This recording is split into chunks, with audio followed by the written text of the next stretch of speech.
So, who are you and why are you here at the Eldred argument?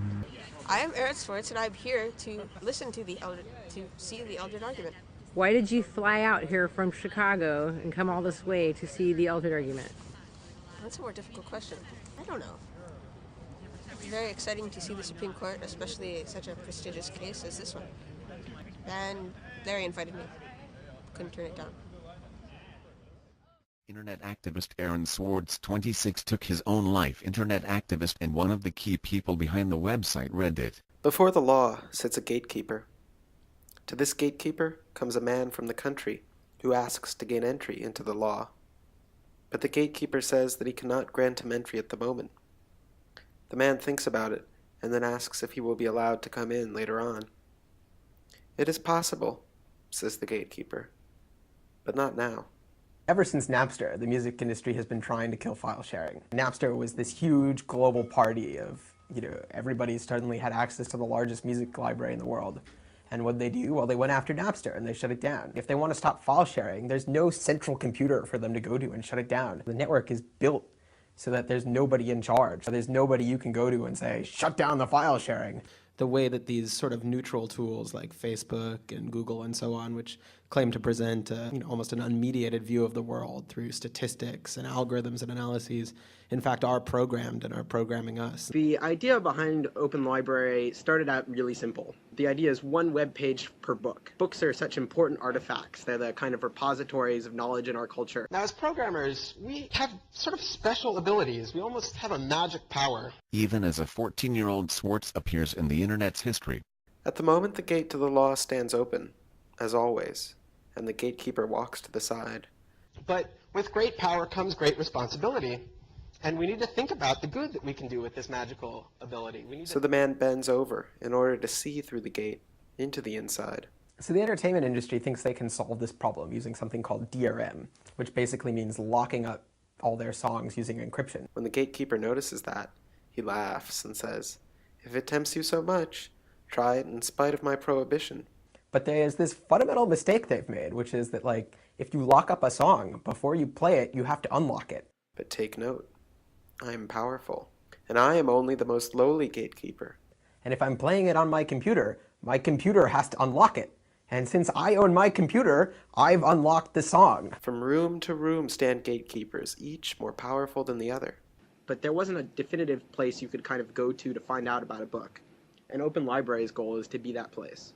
Another thing we have as geeks is this ability to get swept away by an interesting problem. XKCD has this comic about nerd swiping. Probably the most famous example of nerd swiping would be the atomic bomb. Here you had a whole bunch of really famous, talented, brilliant physicists all coming together, working on this really exciting, interesting, hard problem, putting all their effort into it, going out, living in the middle of the desert, staying away from their families and their friends, not telling anyone what they were working on, day and night, creating this thing, and at the end of it, it goes off and kills an untold number of people and creates this huge problem that's still with us today, that we're still constantly in fear of the whole world being blown up because they all decided to have a good time and work on this interesting problem. This is the era of Wikipedia and user-contributed websites like YouTube. And so it doesn't make sense to be the definitive website unless users can contribute. Aaron Swartz was known to fight for a free and open internet. Every single time you do something on your computer, it makes a copy. He fought against laws that impose restrictions on the use of the internet for the benefit of control and copyright systems. First it copies it into your computer's memory, then it copies it to your computer's CPU, then it copies it out, to the network, and every step along the way from you to the person you're talking to, it makes another copy. The entire system works because it's digital and because copies are free.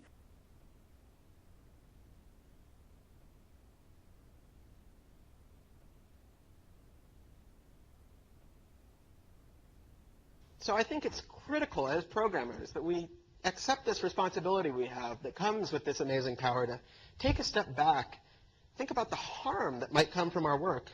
It statistically looks at images associated with words. It can be descriptions, expressions, feelings. It's really hard to do this kind of critical self-evaluation because obviously we're all biased in our favor. We don't want to think we're evil people. We don't want to think the work we're doing is evil.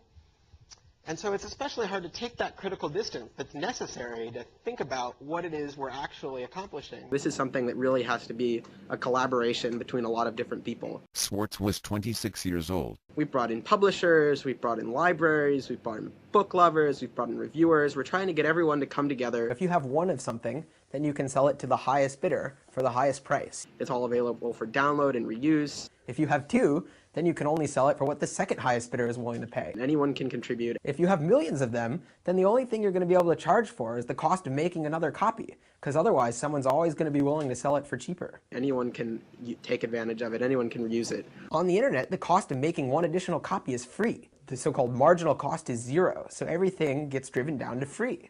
You're not going to be able to make money through the old models of selling individual copies anymore. Freedom. I mean, the entertainment industry is desperately trying to save their old business model, right? Or what about a site like Wikipedia, where the whole point of this software, the whole point of the system is its interaction with other people? We also want to have a way for people to find them in their local library. So if people come to our site through a search engine, they come across a page that seems interesting, they want to get a copy of that book, and so we want to be able to say, oh, just down the street there's a library that has a copy, go and visit them.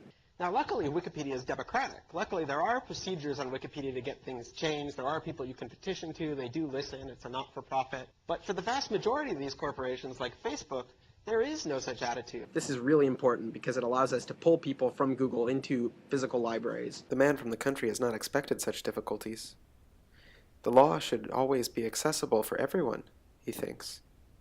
But as he now looks more closely at the gatekeeper in his fur coat, at his large pointed nose and his long, thin, black Tartar's beard, he decides that it would be better to wait until he got permission to go inside. Building this software takes money and programmers, and the venture capitalists are only going to pour money into the things that seem to have a high chance of return, which means the centralized sites that run ads and take the money for themselves. When we first started the project, we brought in a bunch of librarians, and the first thing they started arguing about was which subject system to use. So yeah, sure, it's technically possible that we could develop this distributed system. You know, should we use the Library of Congress subject system? And in fact, that's the way the internet was originally set up. Walkers in this crazy world, we have lost a mentor, a wise man. The problem is, that's just not where the money is. Rearing, career people, listeners, all parents, we have lost a child. Let us all cry.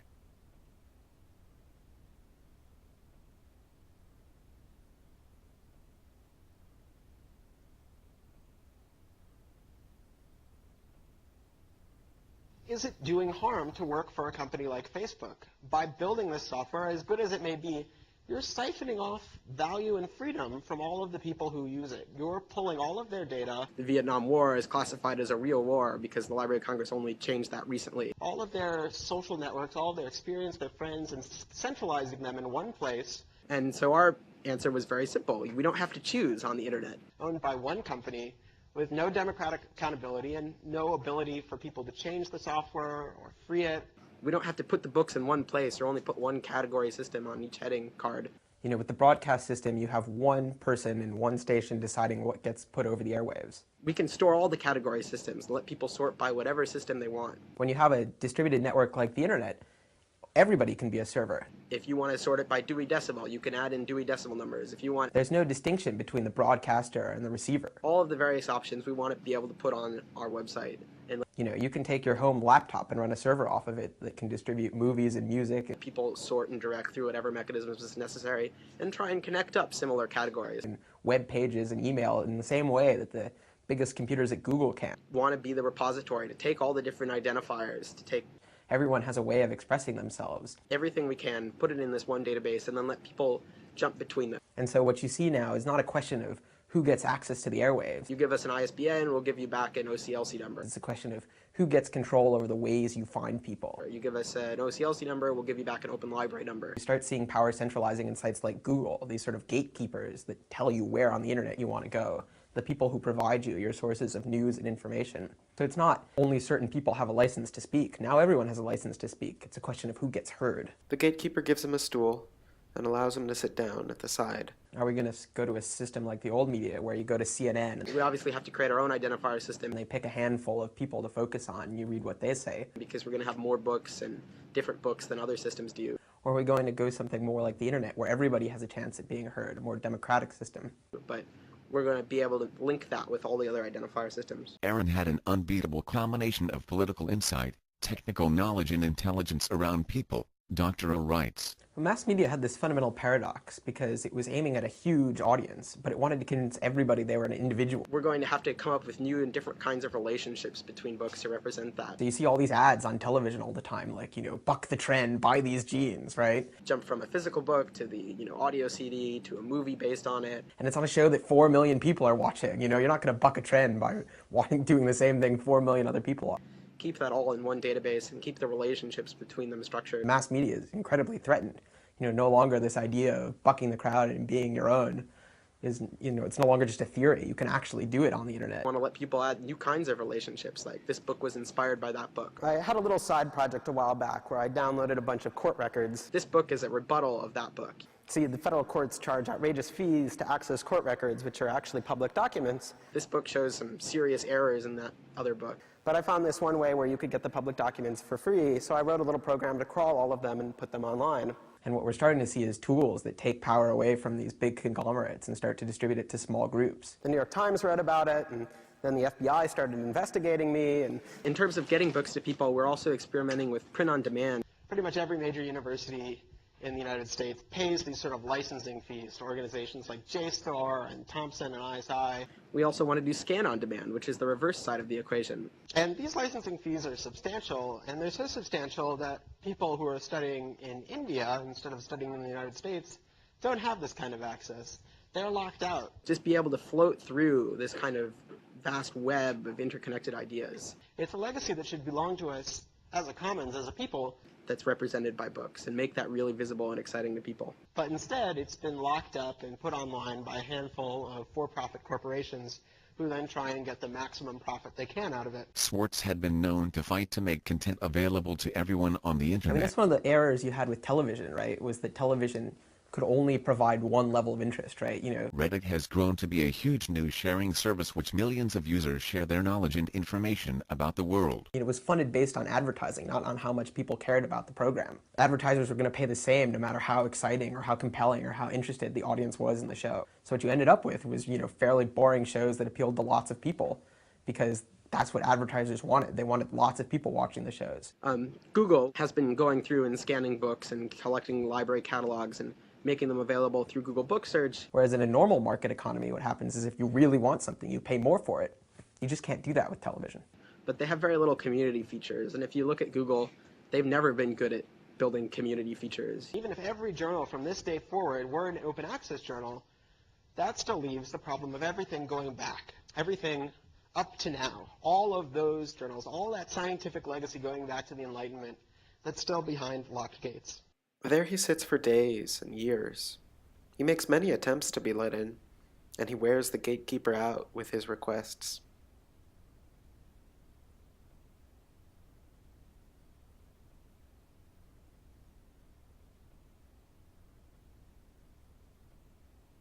So one of the interesting things about broadcast is that a lot of what you like depends on what other people The gatekeeper often interrogates him briefly, questioning him about his homeland. like, right? There are only so many shows out there. They're all kind of bland, and so what happens is you have But they are indifferent questions, the kind great men put. these mega hits like American Idol And, at the end, or Lost, where, everybody at the water cooler he always tells him once more that he cannot let him inside yet. is talking about this show, and so you just have to watch it because otherwise you can't keep up with them. OCLC is a nonprofit. They run this site called WorldCat, which aggregates library catalogs from a bunch of different libraries. One nice thing about the internet is that it allows for so much more variety that Unfortunately, their business model depends on selling this data to people, so they've been very hesitant about making it available for free online. niche products can get so much more attention and interest. So we really want to be this public resource that's not controlled by any particular group, that everyone can use, unlike these other organizations. But you have a key to those gates.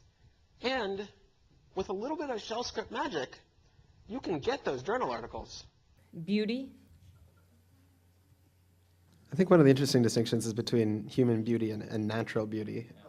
You can download copies of them.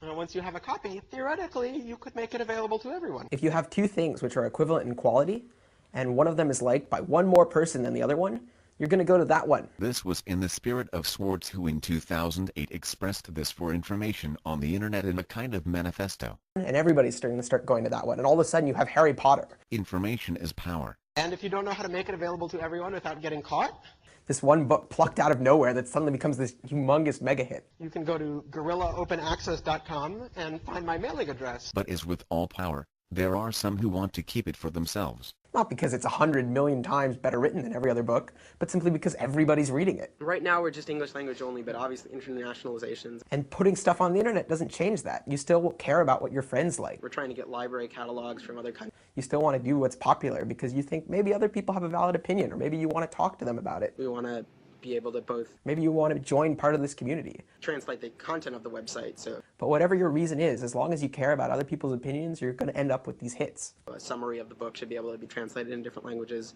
as well as the interface. America? The distinction between the U.S. and Iranian views of America is striking. In the same way that people did civil disobedience, broke the rules for the civil rights movement, there are people who now chain themselves to nuclear power plants to prevent the Earth from imploding. Like, it's actually a serious problem that the vast majority of the planet doesn't have access to our accumulated scientific knowledge. And I think it might be worth a little bit of shell scripting and breaking a couple rules to solve that problem. You can pick the most obscure subject on the world and there's an article about it. Because for everything, there's someone who cares a great deal about it. And that's what television, that's what radio doesn't provide. One question people have when you talk about Wikipedia is, doesn't it have a lot of errors? Aren't there a lot of mistakes in Wikipedia? And it's true, Wikipedia has mistakes. This is most famously a claim that John Seigenthaler was involved in the Kennedy assassination. But you have to compare Wikipedia against something else. You know, the New York Times also has mistakes. This famously is the New York Times claim that Iraq had weapons of mass destruction. Information sharing is not immoral. The New York Times doesn't have any fact checkers. Only those who are blinded by greed would refuse a friend to take a copy, Swartz wrote itself. The average science entry in Wikipedia contained around 4 errors and Britannica around 3. But there is one big difference. Britannica's response to this article was to threaten a lawsuit. Wikipedia's response was to set up a group of people on a manhunt to find every error that was found in this study and correct it. The vast majority of it is like people who are dead, right? On day one, when we started importing books, we got 6 million from the Library of Congress. It's money going to journals on behalf of people who are dead. And that's bigger than any wiki that exists so far. That is all doing research that was paid for by the government and the public. The Spanish view of America is also very different. What about solving the actual social issues? What that means is throwing away as much as possible What about the larger policy questions that affect everyone? all the things that give you hints about, you know, you should do this because other people like it.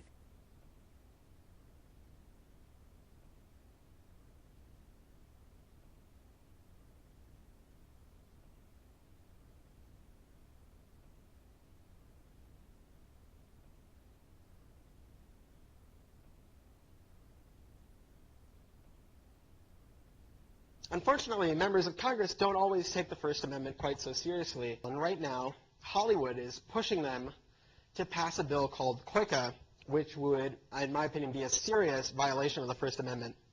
What the bill would do is it would set up a new category of website dedicated to infringing activity. Basically, any website where infringement is found to be central to the activity of the website and it doesn't have any other significant commercial purpose. But eventually, I think there is going to be some big collaborative website. What the bill allows is for the Attorney General to go and get a court order shutting down such websites, even without proving that the websites themselves have committed any crime. Masculinity? This law would overturn that principle. It would say any website where there is this significant level of infringement can be shut down even if the website itself has committed no crime. And hopefully it'll be this one, where that kind of stuff gets integrated. I think that's a pretty clear violation of the First Amendment. Not just for books, but for, there's lots of areas of science where all the specialized knowledge is really distributed out. And you can kind of imagine saying, well, there's no commercially significant purpose to WikiLeaks other than posting copyrighted material. And so you can imagine going to a judge and asking them to issue this order shutting WikiLeaks down. He had over a period downloaded millions of scholarly books and assignments from the American Education Database JSTOR, where he had access through their fellowship at Harvard University in the U.S. You can imagine the government wanting to expand it to be broader and broader. I mean, everybody who has something on the internet they don't like, they would say, oh, look, the Attorney General has this list of websites Americans can't visit. Let's add new things to that list. Hollywood is really pushing this hard. Hollywood, of course, donates enormous quantities of money to pretty much every member of Congress. Those members rely on Hollywood fundraisers to fund their campaigns, and if Hollywood comes to them and says they want this bill done, they're inclined to go along with it. The random article button on Wikipedia is really cool in this sense. You know, you can just wake up every day and read about some completely random topic that you'd never have heard of, except for the fact that there's an article in Wikipedia about it. And boy, are there some completely random topics. Obama. So you'll notice in North Korea, there's no image. And Right? I am actually, bound not to say that our goal is to kill Google or OCLC. So I didn't say that. One enemy. I think it's reasonable to do a little bit of civil disobedience and break that contract in exchange for putting it into the public domain forever. They built, this huge office complex and hired lots of people and started buying up companies because they have this enormous, revenue stream from the cataloging records, and they've kind of gotten away from the public service mission. You never know what the moment is, what the freedom of speech is that ends up making a huge point in the debate. Unfortunately, there's just this kind of, shift in mindset. It could happen that for years and years, all Torah is used for is child pornography. And between the old generation of, you have a huge headquarters in Dublin and you charge carefully to the libraries who are in the club. And then one day it gets used to release the next version of the Pentagon Papers and causes a huge revolution in government, ends this pointless war, and saves millions of lives in the process. I hope we can work together. I still hope. And I think you're right. I think we shouldn't trust the First Amendment to stop bad laws. Hollywood says, oh, this is just another copyright bill. It's just going to increase our power to shut down copyright infringing websites. And we say, no, this isn't a copyright bill. This is a censorship bill. So for me, it all started with a phone call.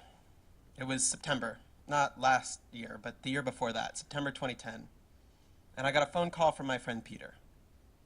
Aaron, he said, there's an amazing bill that you have to take a look at. What is it, I said. It's called COICA, the Combating Online Infringement and Counterfeiting Act. Oh, Peter, I said, I don't care about copyright law. Maybe you're right, maybe Hollywood is right, but either way, what's the big deal? I'm not going to waste my life fighting over a little issue like copyright. Healthcare, financial reform, those are the issues that I work on. Not something obscure like copyright law. I could hear Peter grumbling in the background. Look, I don't have time to argue with you, he said, but it doesn't matter for right now, because this isn't a bill about copyright. It's not? No, he said, it's a bill about the freedom to connect. Now I was listening. Peter explained what you've all probably long since learned, that this bill would let the government devise a list of websites that Americans weren't allowed to visit. On the next day, I came up with lots of ways to try to explain this to people. I said it was a great firewall of America. I said it was an internet blacklist. I said it was online censorship. But I think it's worth taking a step back, putting aside all the rhetoric, and just thinking for a moment about how radical this bill really was. Sure, there are lots of times when the government makes rules about speech. If you slander a private figure, if you buy a television ad that lies to people, if you have a wild party that plays booming music all night, in all these cases, the government can come stop you. But this was something radically different. It wasn't that the government went to people and asked them to take down particular material that was illegal. It shut down whole websites. Essentially, it stopped Americans from communicating entirely with certain groups. There's nothing really like it in US law. If you play loud music all night, the government doesn't slap you with an order requiring you be mute for the next couple weeks. They don't say nobody can make any more noise inside your house. There's a specific complaint, which they ask you to specifically remedy, and then your life goes on. The closest example I could find was a case where the government was at war with an adult bookstore. The place kept selling pornography, the government kept getting the porn declared illegal, and then frustrated, they decided to shut the whole bookstore down. But even that was eventually declared unconstitutional, a violation of the First Amendment. So, you might say, surely COICA would get declared unconstitutional as well. But I knew that the Supreme Court had a blind spot around the First Amendment, more than anything else, more than slander or libel, more than pornography, more even than child pornography. Their blind spot was copyright. When it came to copyright, it was like the part of the justices' brains shut off, and they just totally forgot about the First Amendment. You got the sense that deep down, they didn't even think the First Amendment applied when copyright was at issue. Which means that if you did want to censor the internet, if you wanted to come up with some way that the government could shut down access to particular websites, this bill might be the only way to do it. If it was about pornography, it probably would get overturned by the courts, just like the adult bookstore case. But if you claimed it was about copyright, it might just sneak through. And that was especially terrifying because, as you know, copyright is everywhere. If you want to shut down WikiLeaks, it's a bit of a stretch to claim that you're doing it because they have too much pornography. But it's not hard at all to claim that WikiLeaks is violating copyright. Because everything is copyrighted. The speech, the thing I'm giving right now, these words are copyrighted. And it's so easy to accidentally copy something. So easy, in fact, that the leading Republican supporter of COICA, Orrin Hatch, had illegally copied a bunch of code into his own Senate website. So if even Orrin Hatch's Senate website was found to be violating copyright law, what's the chance that they wouldn't find something they could pin on any of us? There's a battle going on right now, a battle to define everything that happens on the internet in terms of traditional things that the law understands. Is sharing a video on BitTorrent like shoplifting from a movie store? Or is it like loaning a videotape to a friend? Is reloading a web page over and over again like a peaceful virtual sit-in or a violent smashing of shop windows? Is the freedom to connect like freedom of speech or like the freedom to murder? This bill would be a huge, potentially permanent loss. If we lost the ability to communicate with each other over the internet, it would be a change to the Bill of Rights, the freedoms guaranteed in our Constitution, the freedoms our country had been built on, would be suddenly deleted. New technology, instead of bringing us greater freedom, would have snuffed out fundamental rights we'd always taken for granted. And I realized that day, talking to Peter, that I couldn't let that happen. But it was going to happen. The bill, COICA, was introduced on September 20th, 2010, a Monday. And in the press release heralding the introduction of this bill, way at the bottom, it was scheduled for a vote on September 23rd, just 3 days later. And while, of course, there had to be a vote, you can't pass a bill without a vote, the results of that vote were already a foregone conclusion. Because if you looked at the introduction of the law, it wasn't just introduced by one rogue, eccentric member of Congress. It was introduced by the chair of the Judiciary Committee and co-sponsored by nearly all the other members, Republicans and Democrats. So yes, there'd be a vote, but it wouldn't be much of a surprise, because nearly everyone who was voting had signed their name to the bill before it was even introduced. Now, I can't stress how unusual this is. This is emphatically not how Congress works. I'm not talking about how Congress should work, the way you see on Schoolhouse Rock. I mean, this is not the way Congress actually works. I mean, I think we all know Congress is a dead zone of deadlock and dysfunction. There are months of debates and horse trading and hearings and stall tactics. I mean, first you're supposed to announce that you're going to hold hearings on a problem, and then days of experts talking about the issue, and then you propose a possible solution, you bring the experts back for their thoughts on that, and then other members have different solutions, and they propose those, and you spend a bunch of time debating, and there's a bunch of trading to get members over to your cause, and finally you spend hours talking one-on-one with the different people in the debate, try and come back with some sort of compromise, which you hash out in endless backroom meetings. And then when that's all done, you take that, and you go through it line by line in public to see if anyone has any objections or wants to make any changes, and then you have the vote. It's a painful, arduous process. You don't just introduce a bill on Monday and then pass it unanimously a couple days later. That just doesn't happen in Congress. But this time, it was going to happen. And it wasn't because there were no disagreements on the issue. There are always disagreements. Some senators thought the bill was much too weak and needed to be stronger.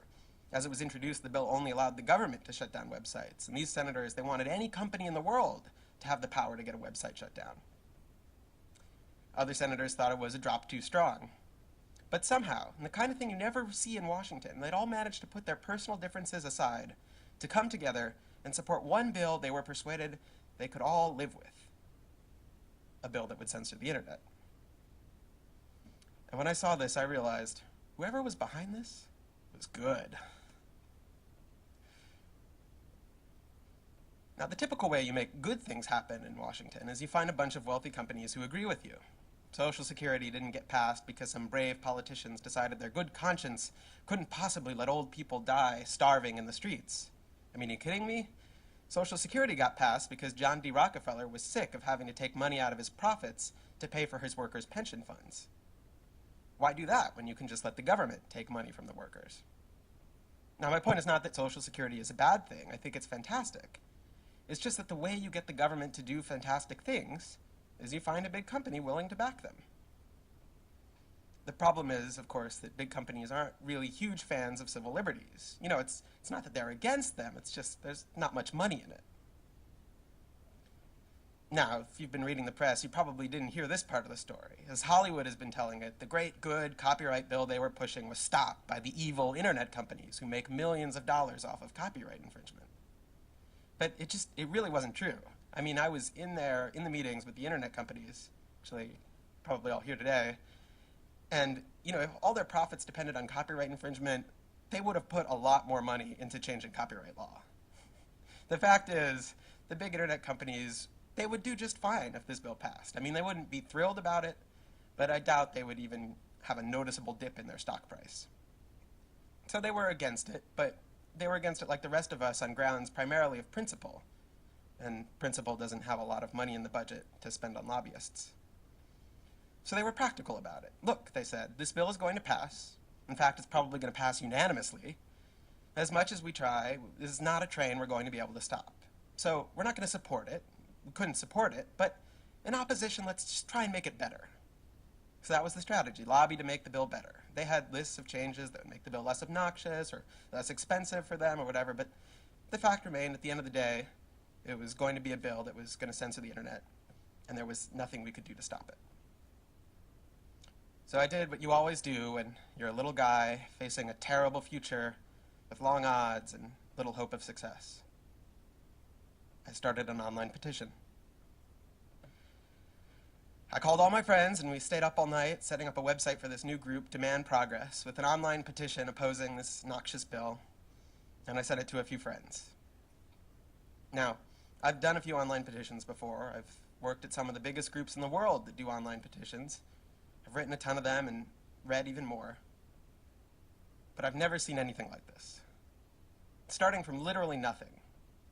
We went to 10,000 signers, then 100,000 signers, and then 200,000 signers, and 300,000 signers in just a couple of weeks. And it wasn't just signing a name. We asked these people to call Congress, to call urgently. There was a vote coming up this week in just a couple days, and we had to stop it.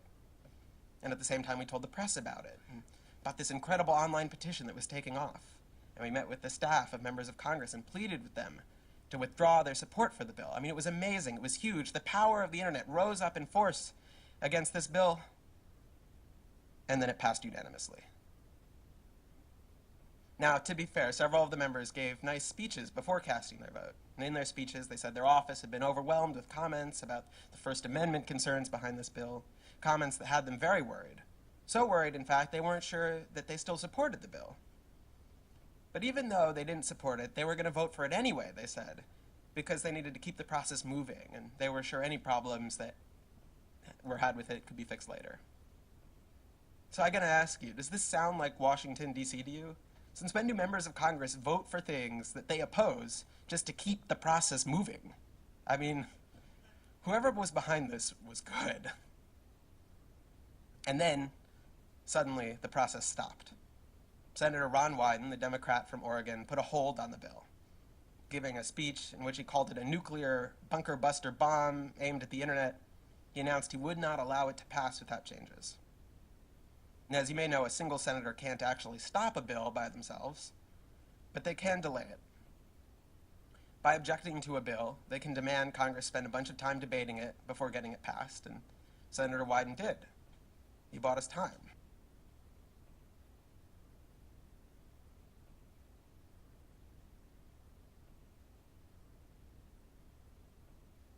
A lot of time, as it turned out. His delay held all the way through the end of that session of Congress, so that when the bill came back, it had to start all over again. And since they were starting all over again, they figured, why not give it a new name? And that's when it began being called PIPA, and eventually SOPA. So there was probably a year or two of delay there. And in retrospect, we used that time to lay the groundwork for what came later. But that's not what it felt like at the time. At the time, it felt like we were going around telling people that these bills were awful, and in return, they told us that they thought we were crazy. I mean, we were kids wandering around waving our arms about how the government was going to censor the internet. It does sound a little crazy. Yeah, you could ask Larry tomorrow. I was constantly telling him what was going on, trying to get him involved, and I'm pretty sure he just thought I was exaggerating. Even I began to doubt myself. It was a rough period.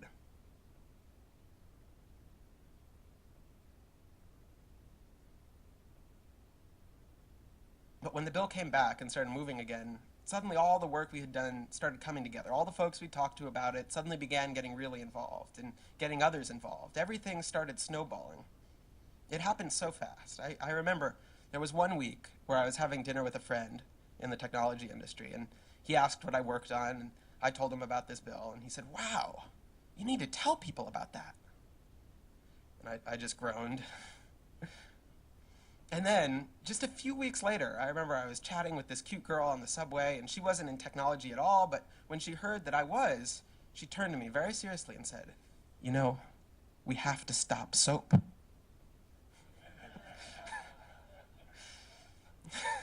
So progress, right? But I think that story illustrates what happened during those couple weeks, because the reason we won wasn't because I was working on it, or Reddit was working on it, or Google was working on it, or Tumblr, or any other particular person. It was because there was this enormous mental shift in our industry. Everyone was thinking of ways they could help, often really clever, ingenious ways. People made videos, they made infographics, they started packs, they designed ads, they bought billboards, they wrote news stories, they held meetings. Everybody saw it as their responsibility to help. I remember at one point during this period, I held a meeting with a bunch of startups in New York, trying to encourage everyone to get involved. And I felt a bit like I was hosting one of these Clinton Global Initiative meetings, where I got to turn to every startup founder in the room and be like, "What are you going to do? And what are you going to do?" And everyone was trying to one-up each other. If there was one day the shift crystallized, I think it was the day of the hearings on SOPA in the House, the day we got that phrase, "It's no longer okay not to understand how the internet works." There was just something about watching those clueless members of Congress debate the bill, watching them insist they could regulate the internet and a bunch of nerds couldn't possibly stop them, that really brought it home for people that this was happening, that Congress was going to break the internet, and it just didn't care. I remember when this moment first hit me. I was at an event and I was talking, and I got introduced to a US senator, one of the strongest proponents of the original COICA bill, in fact. And I asked him why, despite being such a progressive, despite giving a speech in favor of civil liberties, why he was supporting a bill that would censor the internet. And you know, that typical politician smile he had suddenly faded from his face, and his eyes started burning this fiery red. And he started shouting at me. He said, "Those people on the internet, they think they can get away with anything. They think they can just put anything up there, and there's nothing we can do to stop them. They put up everything. They put up our nuclear missiles, and they just laugh at us. Well, we're going to show them. There's got to be laws on the internet. It's got to be under control." Now, as far as I know, nobody has ever put up the US's nuclear missiles on the internet. I mean, it's just not something I've heard about. But that's sort of the point. He wasn't having a rational concern, right? It was this irrational fear that things were out of control. Here was this man, a United States senator, and those people on the internet, they were just mocking him. They had to be brought under control. Things had to be under control. And I think that was the attitude of Congress. And just as seeing that fire in that senator's eyes scared me, I think those hearings scared a lot of people. They saw this wasn't the attitude of a thoughtful government trying to resolve trade-offs in order to best represent its citizens. This was more like the attitude of a tyrant. And so the citizens fought back.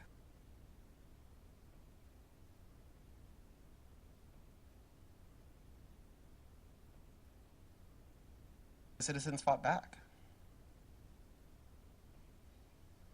The wheels came off the bus pretty quickly after that hearing.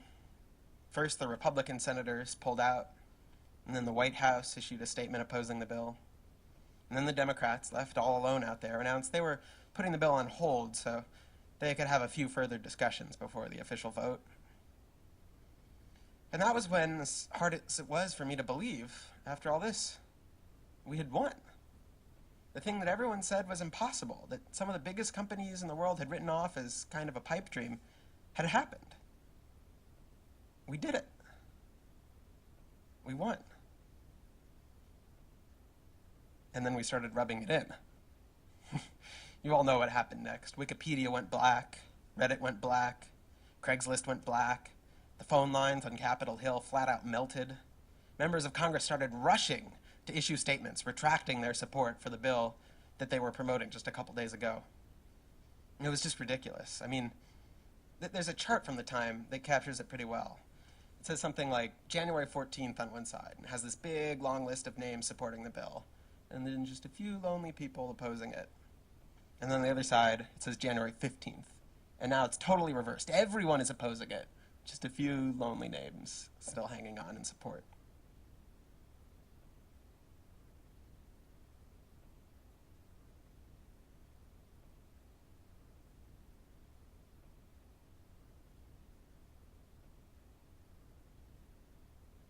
I mean, this really was unprecedented. Don't take my word for it, but ask former Senator Chris Dodd, now the chief lobbyist for Hollywood. He admitted, after he lost, that he had masterminded the whole evil plan. And he told the New York Times he'd never seen anything like it during his many years in Congress. And everyone I've spoken to agrees. The people rose up and they caused a sea change in Washington. Not the press, which refused to cover the story.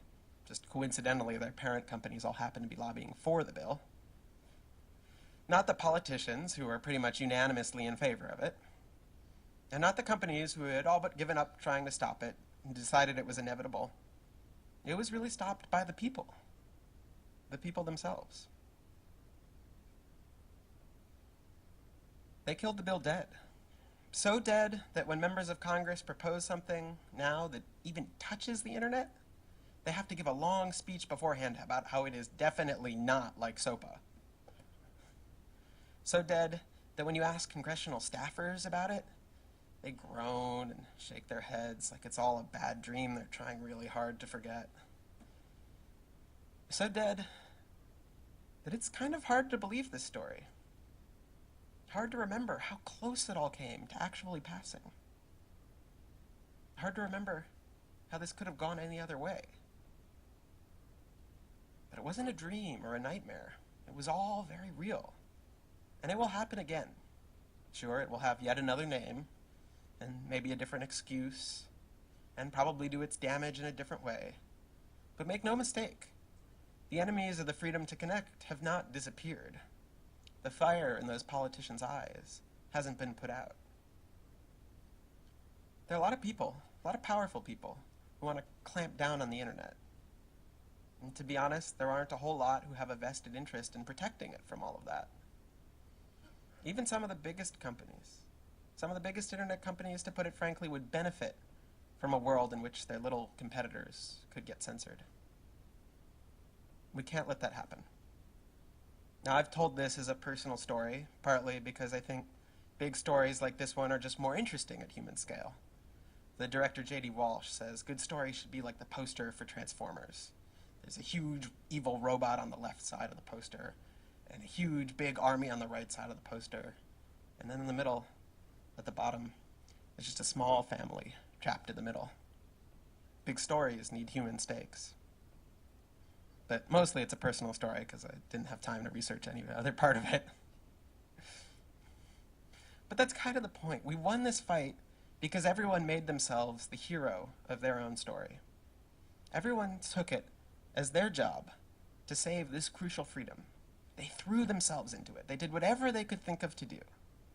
They didn't stop to ask anyone for permission. You remember how Hacker News readers spontaneously organized this boycott of GoDaddy over their support of SOPA? Nobody told them they could do that. A few people even thought it was a bad idea. It didn't matter. The senators were right. The internet really is out of control. But if we forget that, if we let Hollywood rewrite the story so it was just big company Google who stopped the bill, if we let them persuade us we didn't actually make a difference, if we start seeing it as someone else's responsibility to do this work, and it's our job just to go home and pop some popcorn and curl up on the couch to watch Transformers, well then next time, they might just win. Let's not let that happen.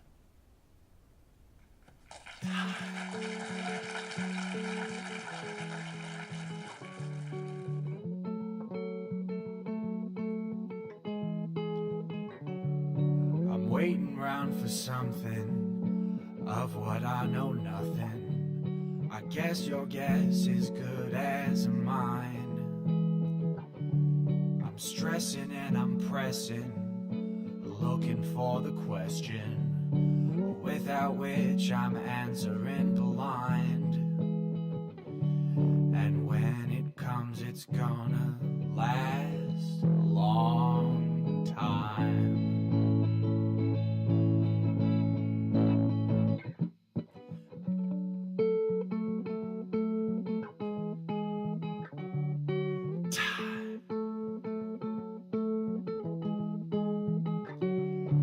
Never was defensive, never got offended. Used to have thick skin and a spine. Now I'm on the edge, it's got me tense and pensive, glaring towards that infinite decline. And if I jump, will I just fall for all time?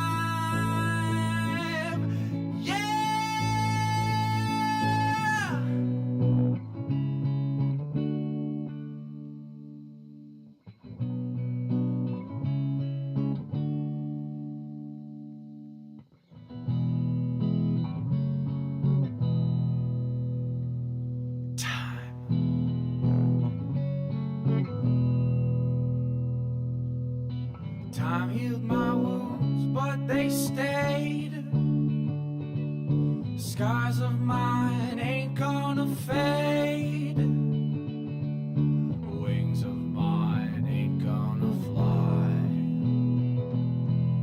Still down here earning my stripes. I gotta get up, I gotta get up, gotta get up, gotta get up, gotta get up, gotta get up, gotta get up, gotta get up, gotta get up, gotta get up, gotta get up, gotta get down, gotta get down, gotta get down. Gotta get down, gotta get down, gotta get down. I gotta get up, gotta get up, gotta get it, gotta get with the time.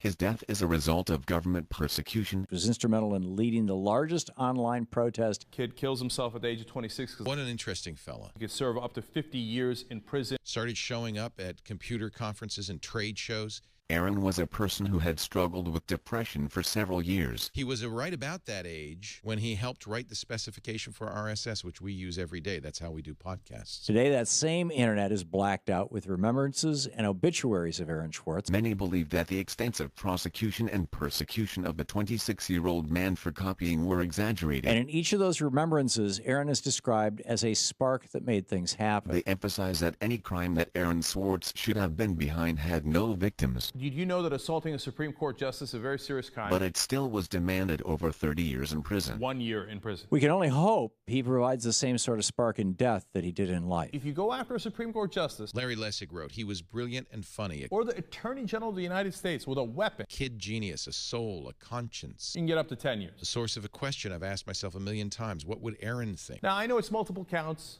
but this is the trick that they always do. Oh, well, that one time that I think you were hacking in, that's a count. And the other time that was like 3.5 minutes later, that's another count, and that's another count. And we add all these together and we get 50 years. Why? We want to intimidate you. We want to bully you. We want to pressure you. We want to break you. He was never afraid to talk about the depression he battled most of his life. If you do not bend to our power, we will break you. Larry says that person has gone today driven to the edge by what a decent society would only call bullying. Aaron snuck into a utility closet on MIT's campus, plugged a computer into the network and began downloading millions of academic journals that were stored behind a paywall belonging to the online database JSTOR. Threatening the president, my God, that's really serious, right?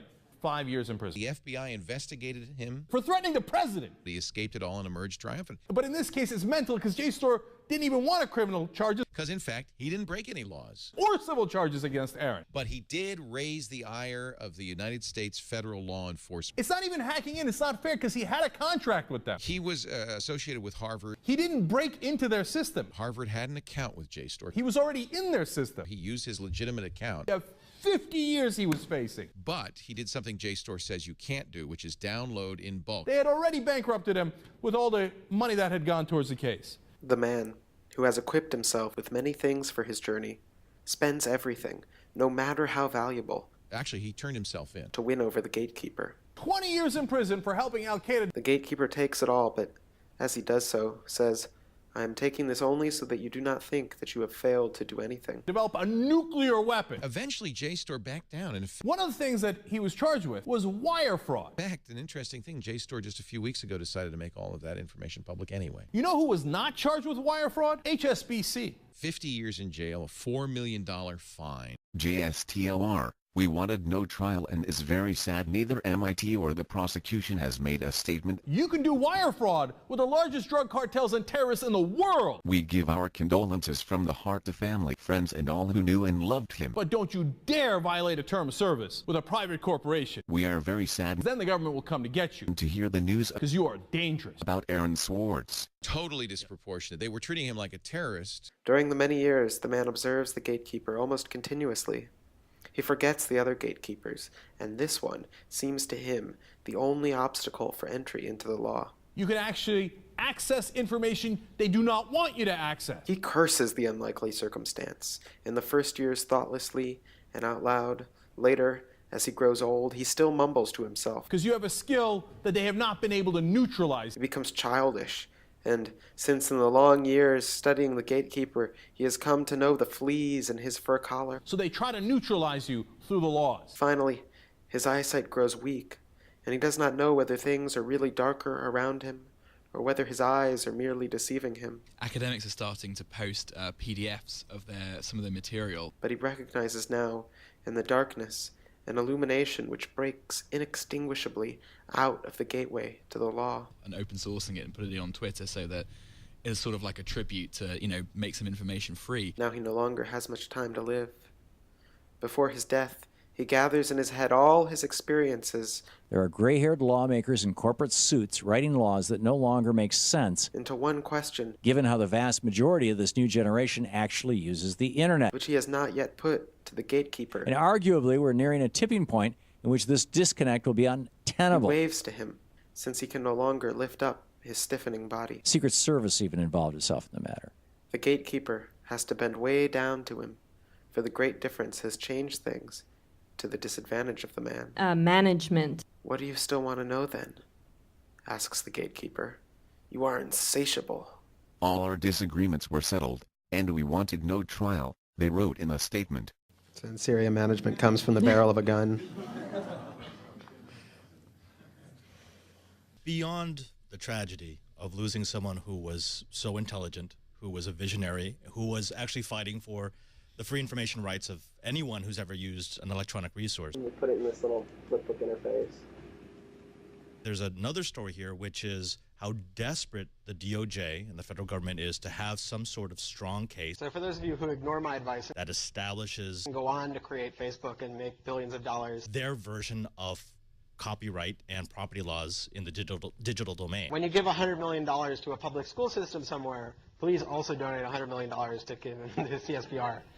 Everyone strives after the law, says the man. So how is it that in these many years, no one except me has requested entry? So they're uploading, in some cases illegally, freeing the information. The gatekeeper sees the man is already dying, and, in order to reach his diminishing sense of hearing, he shouts at him. Here no one else can gain entry, since this entrance was assigned only to you. I'm going to close it now.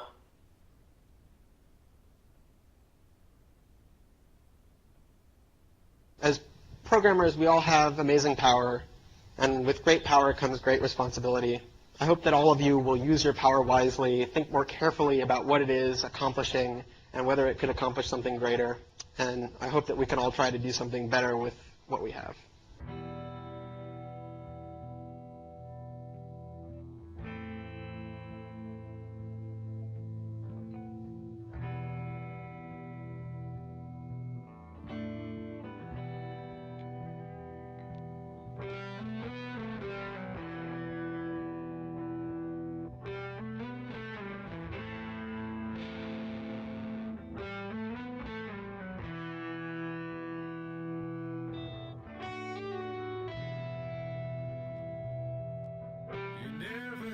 Chance. You never got a shot. You never caught a break. You never got a lot. You never spoke much. You never had the touch. Oh, but when you're hurting down, you never did give up. You gotta have grace. You gotta have faith. And when they got you down, keep a smile on your face. You gotta have soul.